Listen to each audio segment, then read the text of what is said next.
লিটন শান্তদের ঘরোয়া লিগের লঙ্গর ভার্সনে খেলতে কঠোর হচ্ছে বিসিবি। প্রথম বিভাগ ক্রিকেট লিগ দ্রুত মাঠে ফেরাতে সভায় বসছে ক্লাবগুলো। নানা নাটকের বিপিএলে কিছুক্ষণ পর বরিশালের মুখোমুখি হবে খুলনা। প্লে অফের পথে এগিয়ে যাওয়ায় লক্ষ্য, প্রতিবন্ধকতা পেছনে রেখে সন্ধ্যায় সিলেটের বিপক্ষে লড়বে রাজশাহী।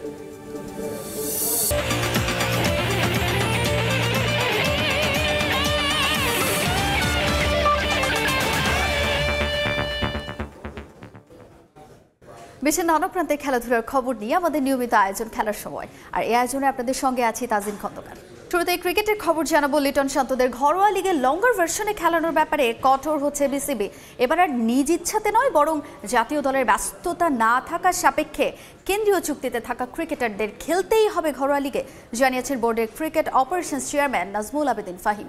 সেই সঙ্গে এবার শুধু পরিকল্পনাতেই সীমাবদ্ধ নয়, বরং রিজিওনাল ক্রিকেটে বাস্তবায়ন উদ্যোগ নেবে বিসিবি। টেস্ট স্ট্যাটাসের আড়াই দশকেও সাদা পোশাকের আভিজাত্যের ক্রিকেট অন্তঃসার শূন্য বাংলাদেশের। কালে ভদ্রে ধরা দেয় সাফল্য, তবে বাস্তবতা বিবর্ণ। এর বড় কারণগুলোর একটা নাজুক ঘরোয়া ক্রিকেট কাঠামো।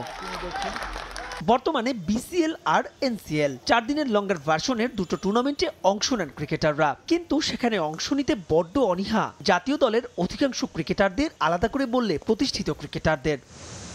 সম্প্রতি ঘরোয়া লিগে অংশগ্রহণের ব্যাপারে কঠোর হয়েছে ভারত। তাই তো 1 দশকের বেশি সময় পর রঞ্জি খেলতে বাধ্য হয়েছেন বিরাট কোহলি, রোহিত শর্মাদের মতন ক্রিকেটাররা। বিসিসিআই কে অনুসরণ করে বিসিবিও হাঁটতে চায় একই পথে। মার্চে শুরু হওয়া ডিপিএল শেষেই এপ্রিলে শুরু হবে বিসিএল, যে সময় আবার শেষ হবে জিম্বাবুয়ে সিরিজ। তাই তো বিসিএল এ খেলতেই হবে শান্ত লিটনদের। অনেক সময় এটা হবে যে হ্যাঁ তাদের রেস্ট দরকার, তারা হয়তো একটা সিরিজ খেলে এসছে বা একটা সিরিজ খেলতে যাবে, সেই খেলাগুলি ভিন্ন।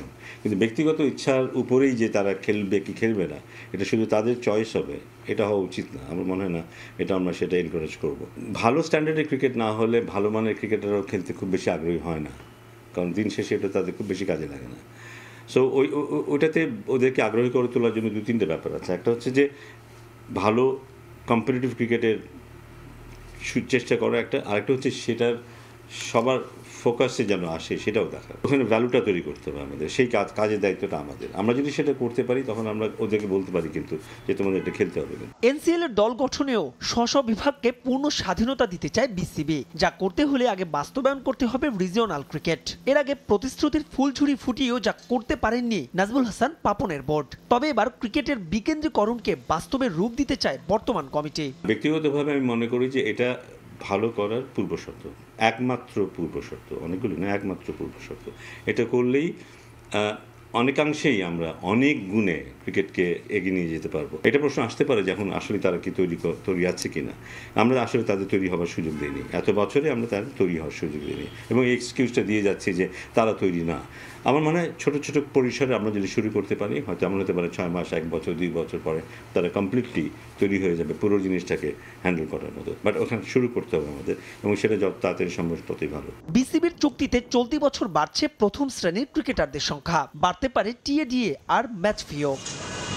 মাহবুব রিমন, সময় সংবাদ, ঢাকা। এবার বিপিএল এর খবর জানাবো। কোয়ালিফায়ারের পথে আরও এক ধাপ এগিয়ে যাওয়ার মিশনে নিজেদের 10ম ম্যাচে কিছুক্ষণ পর মাঠে নামছে তামিমের ফরচুন বরিশাল। প্রতিপক্ষ মিরাজের খুলনা টাইগার্স। মিরপুরে ম্যাচ শুরু দুপুর 1টায়।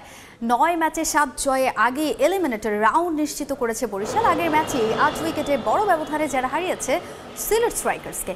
বল হাতে ফাহিম আশরাফ রহস্যময়, ছন্দে আছেন জেমস ফৌলার, মোহাম্মদ নবীরা। এ ম্যাচেও একাদশের সুযোগ মিলতে পারে তাইজুলের। ব্যাট হাতে তামিম ইকবাল সাউদার্ন আর্মিদের সর্বোচ্চ রান সংগ্রাহক। অন্যদিকে বরিশালকে হারাতে পারলে সেরা 4-এর পথে অনেকটা এগিয়ে যাবে খুলনা। ওপেনিংয়ে নাইম ভালো শুরু এনে দিলেও তার স্ট্রাইক রেট নিয়ে আছে প্রশ্ন। অ্যালেক্স রসের কাছে একটা বড় ইনিংস পাওনা রূপসাপাড়ের ফ্র্যাঞ্চাইজিটির। গ্রুপ পর্বে 2 দলের প্রথম সাক্ষাতে 7 রানে জিতেছিল ফরচুন বরিশাল।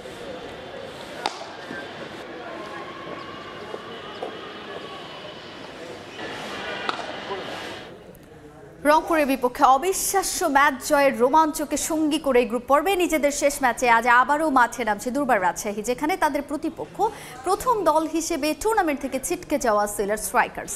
পেমেন্ট ইস্যু পাশ কাটিয়ে রূপকথাকে সত্যি করে রংপুরের বিপক্ষে জয় বাড়তি স্বস্তি দিচ্ছে রাজশাহীকে। এ ম্যাচেও বিদেশি ক্রিকেটারদের পাওয়া নিয়ে আছে শঙ্কা।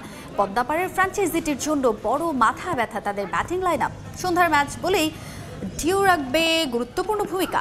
রাজশাহী অধিনায়ক তাসকিন বোলিংয়ে সামনে থেকে নেতৃত্ব দিচ্ছে দলকে, উঠছেন মৃত্যুঞ্জয় চৌধুরী।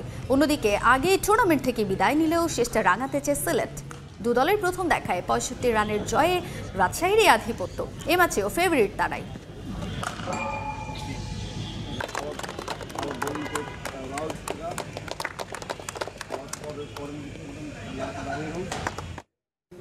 বিপিএলে দুর্বার রাজশাহীর বিদেশি ক্রিকেটারদের পারিশ্রমিক জটিলতা ও ঢাকার ক্লাব ক্রিকেটের নানা বিষয় নিয়ে আজ আলোচনায় বসবে বিসিবি।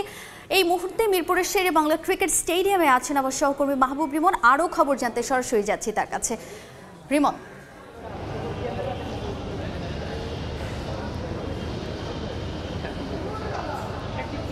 শুধুমাত্র মাঠের ক্রিকেট নয়, মাঠের বাইরেও কিন্তু আজ একটা ব্যস্ত দিন অপেক্ষা করছে। যদি বলি বিপিএলের দুটো ম্যাচ তো আছেই, সেই সঙ্গে বিসিবিরও ব্যস্ততা রয়েছে। প্রথমে একটু বিপিএলের ম্যাচগুলো নিয়ে বলতে চাই। প্রতিটা ম্যাচে কিন্তু আসলে ইকুয়েশনটা চেঞ্জ হয়ে যাচ্ছে, বিশেষ করে পয়েন্ট টেবিলের সাফল খুব একটা না হলেও যেই সেরা চারের যে লড়াই, সে লড়াই কিন্তু জমিয়ে তুলেছে দুর্বার রাজশাহী। যদিও অনেকেই মজার ছলে দুর্বল রাজশাহী বলেন, কারণ পেমেন্ট সহ নানা ইস্যুতে এই দলটা কিন্তু আলোচনা সমালোচনায় বিদ্ধ। আজ খুলনা এবং বরিশালের যে ম্যাচটা, এই ম্যাচটা কিন্তু খুলনার কাছে ভীষণ গুরুত্বপূর্ণ। এই কারণে জানেন যে তামিমের ফরচুন বরিশাল এবারে টুর্নামেন্টের অন্যতম বিগ বাজেটের দল, আসরের ডিফেন্ডিং চ্যাম্পিয়ন তারা, এবং যদি তাদেরকে এই টুর্নামেন্টের সেরা চারে জায়গা করে নিতে হয়, অর্থাৎ খুলনার কথা বলছি, বরিশাল আগেই তা নিশ্চিত করেছে, তাহলে কিন্তু এই ম্যাচটা তাদের জিততেই হবে। এমন নয় যে হারলে সমীকরণ থাকবে না, তবে সেই সমীকরণটা কঠিন হয়ে যাবে। তবে দর্শকদের যদি একটু কথা বলি, আমরা যেমনটা দেখেছিলাম ঢাকায় যখন শুরু হয়েছে, এরপরে সিলেট হয়ে চট্টগ্রাম, সর্বত্র কিন্তু উপচে পড়া দর্শক দেখেছিলাম। সে দর্শক উন্মাদনা কিন্তু অনেকটাই ভাটা। আজও কিন্তু একেবারে ঢাকা শূন্য গ্যালারি সব মিলিয়ে হয়তো বা 1000-2 দর্শক এখন পর্যন্ত স্টেডিয়ামে প্রবেশ করছে। এর কারণ মূলত দুটো। প্রথমত আজকে কিন্তু পরের দ্বিতীয় যেই ম্যাচটা, অর্থাৎ রাজশাহী এবং সিলেট, জানেন যে সিলেট ইতিমধ্যে টুর্নামেন্ট থেকে বিদায় নিয়েছে, এবং যেহেতু আজকে সরকারি ছুটির দিন নয়, এ কারণেও কিন্তু দর্শকদের কিছুটা ভাটা পড়েছে। সেই সঙ্গে আমরা যদি রানের কথা বলি, চট্টগ্রাম সিলেটের তুলনায় কিংবা ঢাকার প্রথম পর্বের তুলনায় গতকাল কিন্তু আমরা তেমনটা রান দেখিনি। এবার একটু রাজশাহী ইস্যুতে বলতে চাই। গতকাল জানেন যে সারা দিনভর নাটকের পর বিপিএলের যে নিয়মকে বৃদ্ধাঙ্গুলি দেখিয়ে তারপর কিন্তু কোনো বিদেশি ক্রিকেটার ছাড়াই রাজশাহী খেলেছিল। গতকাল রাজশাহী অধিনায়ক তাসকিন বলেছিলেন যে তারা বিদেশি যে ক্রিকেটার রয়েছে সেই ক্রিকেটারকে আজকের ম্যাচে অন্তত তারা প্রত্যাশা করছেন। আমরা যতদূর জানতে পেরেছি, গতকালের যেই জটিলতা, সেই জটিলতার কিছুটা হলেও অবসান হয়েছে, অর্থাৎ সব ঠিক থাকলে হয়তো বা জয়। এই কারণে হয়তো বা বলছি, কারণ এই ইস্যুতে এখন পর্যন্ত আসলে কেউ সেভাবে মন্তব্য করতে চাননি। আবার রাজ্যের যে সমস্ত ক্রিকেটারদের সঙ্গে আমাদের কথা হয়েছে, তারাও আসলে সরাসরি নিজেদের নাম প্রকাশ করতে চাননি, এবং তারা বলছেন যে সুযোগ রয়েছে রাজশাহীর যে বিদেশি ক্রিকেটার, সেই বিদেশি ক্রিকেটারদের খেলার। তবে সেই বিদেশি ক্রিকেটারদের ছাড়াও রাজশাহী রংপুরের মতো দলকে গতকাল যে অবিশ্বাস্য ম্যাচে হারিয়েছে, সেই ম্যাচের অনুপ্রেরণা তো রাজশাহীর কাছে অন্যতম একটা অনুপ্রেরণা হয়ে থাকবে। এবং সিলেটের কথা বলছিলাম, সিলেট মোটে 2টো জয় নিয়েছে, প্রথম দল হিসেবে টুর্নামেন্ট থেকে বিদায় নিয়েছে। তাদের আসলে পাওয়ার কিছুই নেই, তারাও চাইবে মরণ কামড় দিতে এবং শেষটা রাঙাতে। এর বাইরে বলছিলাম যে আজকে আসলে একটা ব্যস্ত দিন থাকবে। জানেন যে বিসিবির যে গঠনতন্ত্র সংশোধন, এই সংশোধন ইস্যুতে যদিও সেটা প্রস্তাবনা ছিল, কিন্তু সেই প্রস্তাবনার ইস্যুতে কিন্তু ঢাকার যে ক্লাবগুলো ছিল তারা কিন্তু একজোট হয়ে তারা বলেছিল যে তারা ঢাকার এই বিসিবির অধীনে যে পর্যন্ত না গঠনতন্ত্র এই সংশোধনটা যদি বাতিল না হয়ে যায়, এই বিসিবির অধীনে তারা ঢাকার কোনো ঘরোয়া ক্রিকেট, সেটা প্রথম বিভাগ, দ্বিতীয় বিভাগ কিংবা যে প্রিমিয়ার লিগ শুরু হবে, ক্রিকেটারদের রুটি রুজি বলি যেটা মার্চে শুরু হওয়ার কথা, সেই প্রিমিয়ার লিগে অংশ নেবেন না। পরবর্তীতে বিসিবির যে সবশেষ বোর্ড সভা ছিল গেল পরশুদিন, সেই বোর্ড সভায় কিন্তু একটা সিদ্ধান্ত আসে যে গঠনতন্ত্র তারা প্রস্তাবনা করেছিল, সেই গঠনতন্ত্র প্রস্তাবনা থেকে তারা সরে এসেছে, অর্থাৎ ক্লাবগুলোর দাবি কিন্তু মেনে নেওয়া হয়েছে। এবং ক্লাবগুলো কিন্তু আজ বিকেল 3টার সময়, অর্থাৎ ঘন্টা 2 পরে বিসিবি সভাপতি সহ যারা বোর্ডের কর্মকর্তা রয়েছেন তাদের সঙ্গে একটা বৈঠকে বসবেন। সেখান থেকে হয়তো বা প্রথম বিভাগে এবং প্রিমিয়ারের পরবর্তী তারিখের ঘোষণা আসবে। তো এই ছিল আমার কাছে ক্রিকেট এবং ক্রিকেটের বাইরে এবং বিপিএলের সবশেষ আপডেট মিরপুর থেকে।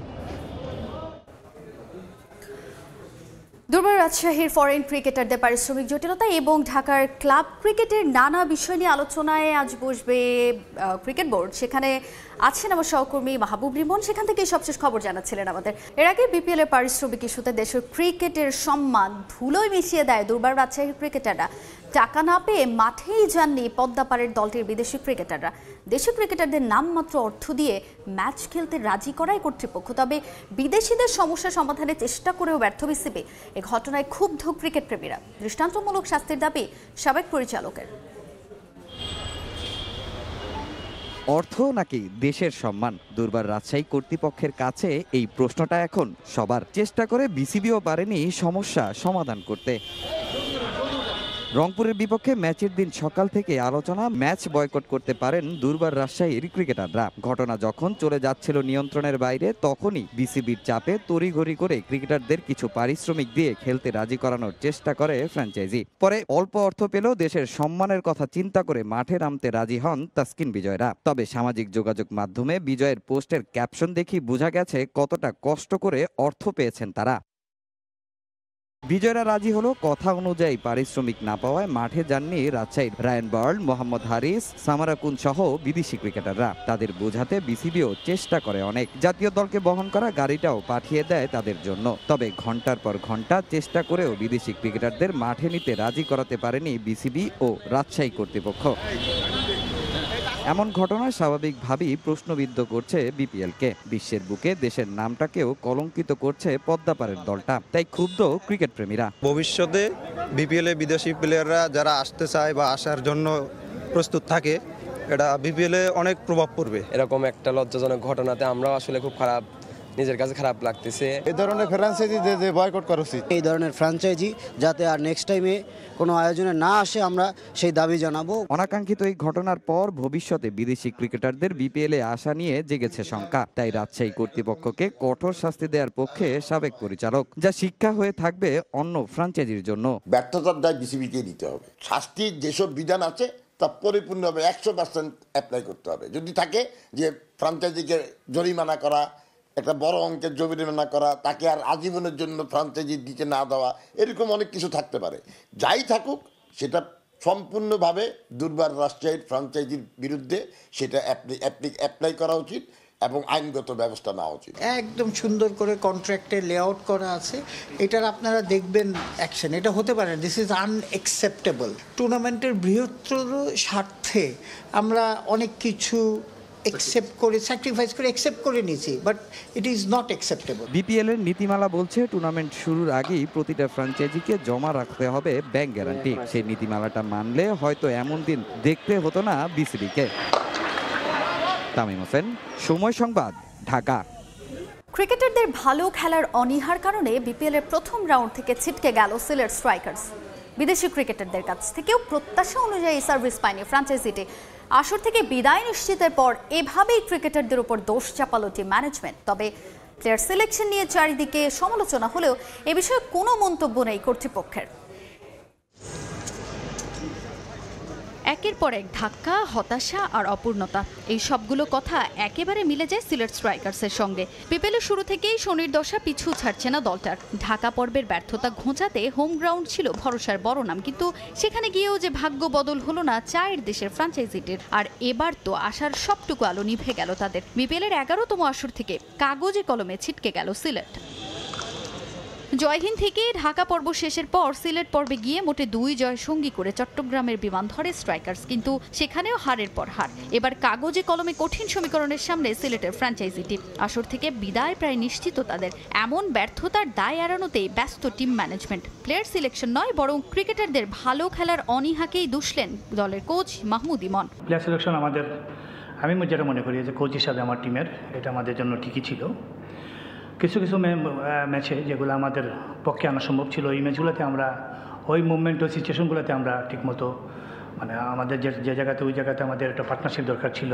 তাই ওই জায়গাতে আপনি যদি প্রথম ম্যাচ থেকেই ধরেন, আমাদের যে 3-4টা ম্যাচের যে সুযোগ ছিল, এই সুযোগগুলো আমরা নিতে পারিনি। বুস্টাপের সর্বপ্রকার চেষ্টাই আমাদের ম্যানেজমেন্ট থেকে করা হচ্ছে, একদমই যাতে না আসে ওই পর্যায়ে থেকে। তারপর ট্রেনিং থেকে শুরু করে সব কিছুই চেষ্টা করা হচ্ছে। এখন এটা তো এখানে হচ্ছে প্রফেশনাল প্লেয়ারদের এরিয়া, এটা ওদেরকেই এই জিনিসটা অ্যাচিভ করতে হবে। চলতি বিপিএলে ফরেন ক্রিকেটারদের পারিশ্রমিক ইস্যুতে তোলপাড় চারিদিক। সিলেটকে নিয়ে সেরকম কোনো অভিযোগ না থাকলেও বিদেশিদের কাছ থেকে প্রত্যাশা অনুযায়ী পারফরমেন্স পায়নি দলটি। তাতেই কঠিন পরিস্থিতির সম্মুখীন হতে হয়েছে বলে কড়া মন্তব্য করেন কোচ। মোমেন্টাম ফিরিয়ে আনতে টিম ম্যানেজমেন্ট সব চেষ্টা করলেও ক্রিকেটারদের গাফিলতিই কাল হয়ে দাঁড়িয়েছে দলের জন্য। আমাদের ফরেন প্লেয়াররা, টু বি অনেস্ট, আমাদের যে এক্সপেকটেশন অনুযায়ী আমাদের সার্ভিসটা দেয় নাই, এবং প্রত্যেকটা ফরেন প্লেয়ারই আমাদের ওয়ান সাইডেড হয়ে গেছিল। যারা ব্যাটার ছিল তারা ব্যাটারই ছিল, আর যারা যে বোলার ছিল বোলারই ছিল, এবং আমাদের এক্সপেকটেশন ছিল খুবই মানে হাই এক্সপেকটেশন টপলির কাছ থেকে যে আমাদের পাওয়ার প্লেতে ব্রেক থ্রু দিবে এবং ডেথ ওভারে ভালো বল করবে। আমরা ওই সার্ভিসটা পাইনি। আসর থেকে বিদায় প্রায় নিশ্চিত হলেও শেষ ম্যাচগুলো জয় দিয়ে রাঙাতে চায় সিলেট স্ট্রাইকার্স। তাজিন খন্দকার, সময় সংবাদ। এবার দেশের ফুটবলের খবর। ফেডারেশন কাপ থেকে এক প্রকার ছিটকে যাওয়া মোহামেডানের চোখ বাংলাদেশ প্রিমিয়ার লিগ ফুটবলের শিরোপায়। যে কোনো মূল্যে বিপিএল এর পয়েন্ট টেবিলের শীর্ষস্থান ধরে রাখতে চায় সাদা কালোরা। মধ্যবর্তী দল বদলে শক্তিমত্তা বাড়াতে স্প্যানিশ ফুটবলার দলে ভেড়াতে যাচ্ছে মতিঝিল পাড়ার ক্লাবটি। এদিকে এএফসি টুর্নামেন্ট খেলতে এশিয়ান ফুটবল কনফেডারেশনের কাছে ক্লাব লাইসেন্সের আবেদন করেছে মোহামেডান। আর্থিক সংকট থাকলেও যথাসময়ে ফুটবলারদের পাওনা পরিশোধের কথা জানায় ক্লাবটি। ফেডারেশন কাপে পারফরমেন্স যেমন তেমন হলেও বাংলাদেশ প্রিমিয়ার লিগ ফুটবলে রীতিমতো উঠছে মোহামেডান। লিগের প্রথম পর্ব শেষে বিপিএল এর পয়েন্ট টেবিলের শীর্ষে অবস্থান করছে সাদা কালোরা। টেবিলের 2-এ থাকা চিরপ্রতিদ্বন্দ্বী আবাহনী থেকে পাক্কা 4 পয়েন্ট এগিয়ে আছে আলফাজ আহমেদের দল। সেই ব্যবধান হতে পারত আরো বেশি, তবে লিগে নিজেদের শেষ ম্যাচে পয়েন্ট টেবিলের নিচে থাকা ফকিরেরপুল ইয়াং ম্যানসের কাছে হেরে পয়েন্ট হারায় মতিঝিল পাড়ার ক্লাবটি। তাই দ্বিতীয় পর্ব শুরুর আগে সতর্ক অবস্থানে মোহামেডান। প্রথমবারের মতো প্রিমিয়ার লিগের শিরোপার স্বপ্ন বুনতে থাকা ক্লাবটি লিগ বিরতির মাঝেও চালিয়ে যেতে চায় ক্যাম্প। একটা টিমের ডিসিপ্লিন রাখা অনেক টাফ ব্যাপার, মাঝখানে আবার ঈদও আছে। তা আমরা মনে হয় আমরা ফার্স্ট রাউন্ড শেষ হওয়ার পর কোনো ছুটি দিব না, এর মধ্যে আমরা প্র্যাকটিস চলবে। 2 ম্যাচের পরে আমরা যখন লং টাইমে তখন আমরা কিছু 10 দিনের ছুটি দিতে পারি। ফেডারেশন কাপ তো অলরেডি আউট, এটার অপশন নাই, এটা নিয়ে আলোচনা করার কিছু নাই। আমরা এখন লিগ নিয়ে চিন্তা করতেছি, আমাদের 9টা খেলা বাকি আছে, ওখানে কিভাবে ভালো করা যায়। সবাই একই চিন্তা, আমরা লিগে টপে কিভাবে থাকতে পারি, এটাই আমাদের চিন্তা। ফেব্রুয়ারি থেকে শুরু হবে প্রিমিয়ার লিগের মধ্যবর্তী দলবদল। সেখানেই নিজেদের শক্তিমত্তা বাড়িয়ে নিতে চায় মতিঝিল পাড়ার ক্লাবটি। স্ট্রাইকার আর্নেস্ট বোয়েটেং ইনজুরিতে পড়ায় তার জায়গায় স্প্যানিশ ফুটবলার দলে ভেড়াতে চায় ক্লাবটি। আমরা লোকাল প্লেয়ার নিয়ে চিন্তা করতেছি না, আমাদের ফরেন প্লেয়ার একটা ইনজুরি আছে, তা ওর ডাক্তার বলছে ওর সময় লাগবে। তা ওর জায়গায় আমরা চেষ্টা করতেছি, দেখি একটা ভালো অ্যাটাকিং জন্য স্প্যানিশ প্লেয়ার আনবো। পরীক্ষা নিরীক্ষার ব্যাপারে বাংলাদেশে খেলে গেছে এই ধরনের প্লেয়ার আমরা খুঁজতেছি, যে টিমের সাথে বাংলাদেশের আবহাওয়ার সাথে অ্যাডজাস্ট হবে। এর আগে ফেডারেশন কাপের শিরোপা জিতে এএফসি কাপে খেলার সুযোগ হয়েছিল মোহামেডানের, তবে এএফসির ক্লাব লাইসেন্স না থাকায় সেবার অংশ নিতে পারেনি ক্লাবটি। তাই এবার সেই সুযোগ হাতছাড়া করতে চায় না তারা। শিরোপার দৌড়ে এগিয়ে থাকা ক্লাবটি এরই মধ্যে শুরু করে দিয়েছে এএফসির লাইসেন্স পাওয়ার প্রক্রিয়া। এই বছর অলরেডি আমরা অ্যাপ্লাই করছি, আমরা যেসব ক্রাইটেরিয়া আছে এগুলি সব ফিল আপ করতেছি, এবং আমরা যদি চ্যাম্পিয়ন হই আমরা এফসি কাপও খেলবো। এদিকে আর্থিক জটিলতার কারণে ফুটবলারদের পাওনা অর্থ দিতে দেরি হলেও মৌসুম শেষ হওয়ার আগে সব পরিশোধ করা হবে বলে জানায় ক্লাবটি। ফাহিম ইসলাম, সময় সংবাদ, ঢাকা।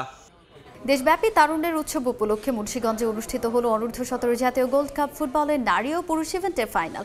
তীব্র প্রতিদ্বন্দ্বিতাপূর্ণ পুরুষদের ফাইনালে টাইব্রেকারে গলজেরিয়াকে হারিয়ে শিরোপা জিতেছে মুন্সিগঞ্জ পৌরসভা। আর নারীদের ম্যাচে মুন্সিগঞ্জ পৌরসভাকে হারিয়ে চ্যাম্পিয়ন লৌহজং উপজেলা।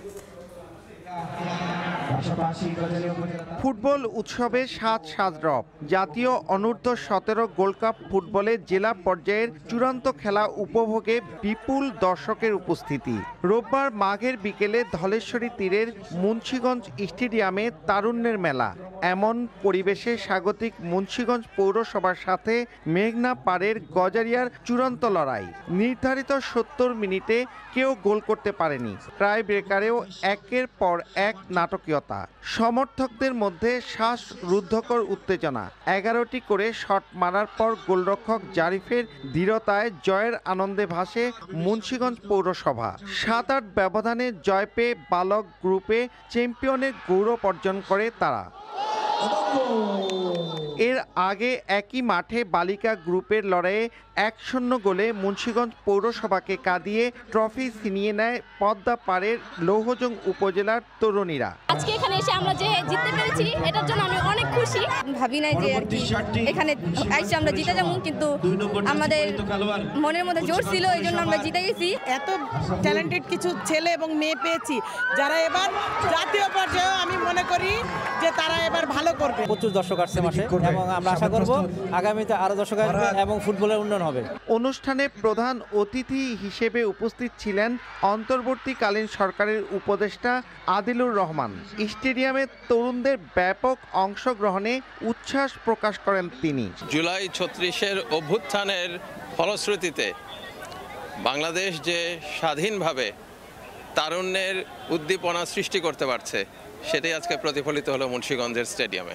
জেলার 6 উপজেলা এবং জেলা শহরের পৌরসভা নিয়ে 7টি বালক এবং 7টি বালিকা দল এই টুর্নামেন্টে অংশ নেয়। 1974 সালে প্রতিষ্ঠিত এই স্টেডিয়ামটিতে অনেকদিন পরে তরুণদের উচ্ছ্বাস বয়ে গেছে এবং এই উচ্ছ্বাসকে ঘিরে আশা করছেন ভবিষ্যতে ক্রীড়াঙ্গনে মুন্সিগঞ্জকে বড় কোনো অর্জন এনে দিতে পারবে। মুন্সিগঞ্জ স্টেডিয়াম থেকে নাসির উদ্দিন উজ্জ্বল, সময় সংবাদ। এ পর্যায়ে খেলার সময়ের শীর্ষ সংবাদগুলো জানিয়ে দিচ্ছি আরেকবার। লিটন সন্তানদের ঘরোয়া লিগের লঙ্গার ভার্সনে খেলতে কঠোর হচ্ছে বিসিবি। প্রথম বিভাগ ক্রিকেট লিগ দ্রুত মাঠে ফেরাতে সভায় বসছে ক্লাবগুলো। বিপিএলে বরিশালের বিপক্ষে টস সেরে ব্যাট করছে খুলনা। প্লে অফের পথে এগিয়ে যাওয়াই লক্ষ্য। প্রতিবন্ধকতার সামনে পেছনে ফেলে সন্ধ্যায় সিলেটের বিপক্ষে লড়বে রাজশাহী।